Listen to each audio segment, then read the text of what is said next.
भगवान का दोस्त। राहुल एक मिडिल क्लास फैमिली से था।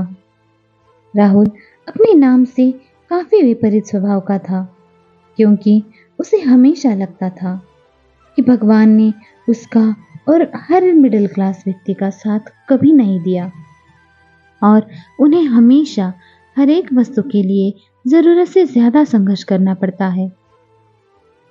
राहुल अक्सर ही अमीर लोगों का ऐशो आराम और उनके पास कीमती चीजें देखकर विचलित हो जाया करता था और उसके मन में भगवान के खिलाफ और भावना प्रबल हो जाती थी। एक दिन राहुल अपना काम खत्म करके अपने घर की ओर जा रहा था। रास्ते में एक मंदिर आया।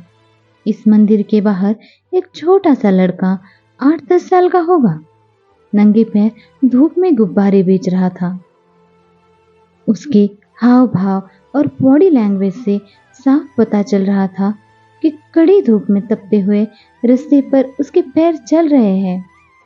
बावजूद इसके वो उसी जगह पर पैर बदल बदल कर गुब्बारे बेचने में लगा हुआ था। राहुल को उसकी परिस्थिति के बारे में ये अंदाजा लगाने में कि वह 2 वक्त की रोटी कमाने के लिए इतनी जल्दी मेहनत कर रहा है, जरा सा भी वक्त नहीं लगा। इतनी ज्यादा लाचारी में भी ना ही ये बच्चा भीख मांग रहा है, ना ही अपने पैरों को बचाने के लिए जूते चप्पल चुरा रहा है। ये सोचकर उस बच्चे के प्रति उसको आदर की भावना आई। राहुल दौड़ा दौड़ा नजदीकी जूतों की दुकान में गया और वहां से उस बच्चे के लिए नए जूते खरीदकर बच्चे के पास आया और उससे नए जूते पहनने के लिए कहा। नए जूते देखकर उस मासूम बच्चे के आंखों पर और चेहरे पर एक अजीब सी चमक आ गई। बच्चे ने राहुल से वो जूते लिए और उन्हें तुरंत पहन लिए और मुस्कुराते हुए राहुल को धन्यवाद कहा और साथ में उससे एक सवाल पूछा कि क्या मैं आपसे एक सवाल कर सकता हूं? अगर आप उसका सच सच जवाब दे तो? हाँ हाँ पूछो, मैं जरूर जवाब दूंगा, राहुल ने कहा। बच्चा बोला, आप भगवान है ना?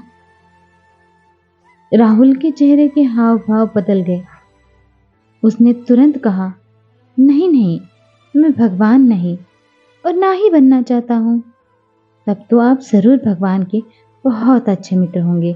तभी तो मेरी प्रार्थना जो मैं कई दिनों से भगवान को कर रहा था कि भगवान मुझे जूते दिला दो, क्योंकि मेरे पैर बहुत जलते हैं, उन्होंने सुन ली और आपको जूते लेकर मेरे पास भेज दिया।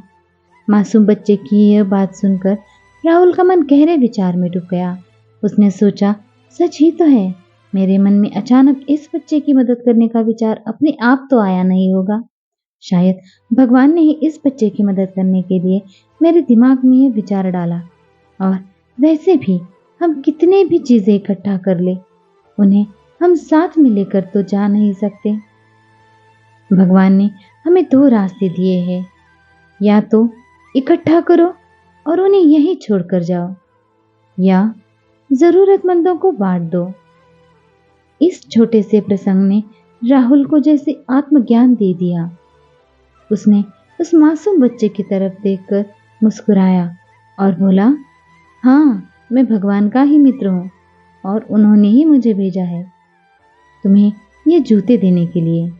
और वहां से अपने चेहरे पर बहुत बड़ी मुस्कुराहट लेकर अपने घर की ओर चल दिया।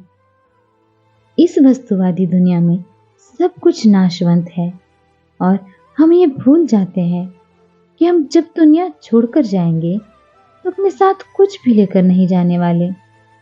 इसलिए हमें जितना मिलता है उसमें हमें खुश रहना चाहिए और हम जितना दूसरों की मदद कर सकते हैं हमें करनी चाहिए। आशा करती हूँ कि कहानी आपको पसंद आई होगी। अगर पसंद आई हो तो लाइक, शेयर और सब्सक्राइब करना ना भूलें।